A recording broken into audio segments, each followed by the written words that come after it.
હા અત્યારે કોણ નહીં હોય છે કોણ ખપડાવતો હશે લઈ જવા દો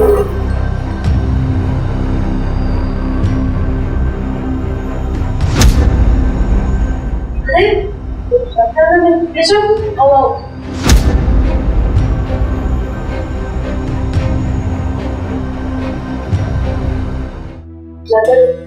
હા આ ઘરમાં તારું સ્વાગત કેશો આટલા સમયથી તમે લોકો હતા કે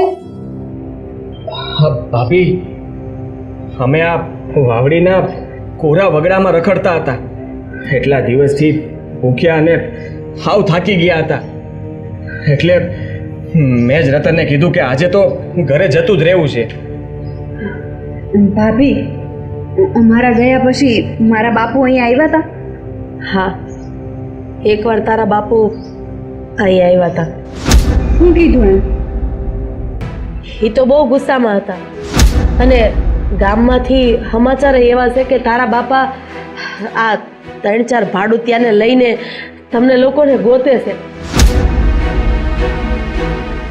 સાંભળો હવે છે ને થોડા સમય સુધી તમે ક્યાંય બહાર જ નહીં નીકળતા આ થોડો સમય વીતી જાય ને એટલે હંધુય હરખું થઈ જાય પણ ભાભી મારા બાપુ અહીંયા આવશે અને અમને સોઈ જાય તો તું ચિંતા હું કામ કરે મને ખબર છે તારા બાપુ ઈ જ જોવા આવ્યા હતા કે તમે લોકો ઘરે છો કે નહીં એ એકવાર આવીને જોઈ ગયા છે એટલે હવે બીજી વાર નહીં આવે અરે ભાભી હું આમને આમ ક્યાં સુધી આ ઘરમાં પડ્યો રહી જુઓ મારે છે ને બહાર જવું છે અને આ સરપંચ હામાં મળે ને તો ભલે મળે હું કાંઈ એનાથી ડરતો નથી એને જવાબ આપી દઈશ જો ભાઈ આ સમય જોશ બતાવવાનો નથી આ સમય સમજીને રહેવાનો છે મને ખબર છે કે સરપંચ કદાચ તમને રસ્તામાં હામાં મળશે ને તો એ કાંઈ નહીં કરી શકે પણ એને ખાતરી થઈ જાય કે તમે હવે ઘરે આવી ગયા છો અને એ રતનને લઈને ભાભી એ હંધુય તો પછી જોયું જાય પેલા હાલો અમે 2 દીથી વગડામાં રખડતા હતા બહુ ભૂખ લાગી છે કાંઈ ખાધું નથી હાલો હા ભાભી આ રતન તો છે ને હાલી હાલીને થાકી ગઈ છે એના પગમાં સાલા પડી ગયા છે છતાંય સારું કહેવાય કે એ હિંમત ન હારી અરે કેવી રીતે હિંમત હારે આ સરપંચની દીકરી છે હાલો હાલો તમે બે આરામ કરી લ્યો અને હું કંઈક આ તમને જમવાનું કરી દઉં હાલો હાલ દાદા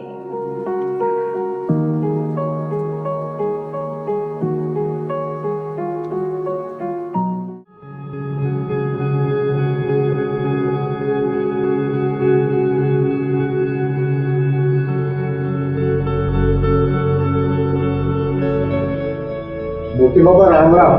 અરે સરપંચ રામ રામ રામ રામ. આવો બેહો. શું છે કઈ બાજુ આજે અચાનક આમ અમારે બાજુ રસ્તો ભૂલ્યા? મોટી બાપા ગામમાં દેકારો બોલી રહ્યો છે એટલે તમને ખબર તો હશે જ કે ઓલો કેશવ મારી દીકરીને ભગાડીને લઈ ગયો છે. હા એ વાવડ તો મળ્યા છે મને. મોટી બાપા તમને તો ખબર છે કે આ ગામમાં મારું આબરૂદાર ખોરડું છે. હું આ ગામનો સરપંચ અને પંથકના 5-5 ગામડા સુધી મારું નામ છે. મોટી બાપા ઓલા કેશવે મારા ઘર ઉપર હાથ મૂક્યો છે, મારી આબરૂ ઉપર ઘા કર્યો છે. મને આનો ન્યાય જોઈએ છે. હું જાણું છું સરપંચ આ અંધુ એ ખોટું છે પણ તાળી એક હાથથી ન વાગે. જો કેશવ તમારી છોડીને ભગાડીને લઈ ગયો હોય ને તો એમાં તમારી છોડીની મરજી તો હશે જ ને. મારી છોડી એની મરજીથી નથી ભાગી મૂકી બાબા. ઓલો હરામખોર એને ફોહલાવીને લઈ ગયો છે. હા તો હવે તમારે શું કરવું છે એ બોલો. મૂકી બાપા મારે પંચાયત બોલાવી છે અને પંચાયતમાં આ અરજી મૂકી અને મને ન્યાય જોઈએ છે. કામ તો ભેગું કરવું, પંચાયતે બોલાવો. જો સરપંચ એક વાત યાદ રાખજો, જો પંચાયતમાં તમારી છોડી એમ કહ્યું કે કેશવ હારે એની મરજીથી ભાગી છે તો તમારી આબરૂની ધૂળ થઈ જશે. મોટી બાપા, મારી છોડીને હું ઓળખું છું. તે ક્યારે આવું બોલે જ નહીં. મારી છોડી ઉપર મને પૂરો ભરોસો છે. આ ગુંડા કામ બધા ઓલી રાધા અને કેશવના છે. તો એ બંનેએ મારી છોડીને ભોળવી દીધી છે અને કાં તો ગમે તે તાકીદ આપી. ઠીક છે સરપંચ, તમે કહો છો તો હું પંચાયત ભેગી કરું છું. આવતીકાલે જ આપણે મળીશું. તમે એક કામ કરો, તમે રાધાબેનને ત્યાં વાવડ પહોંચાડી દો કે રતન અને કેશવ જ્યાં હોય ત્યાંથી એ પંચાયતમાં હાજર. ઠીક છે મોટી બાપા, હું રાધાબેનને વાવડ મોકલી દઉં છું અને તમે પંચાયતમાં વાવડ મોકલી દેજો. હું રજા લઉં છું. રામ રામ.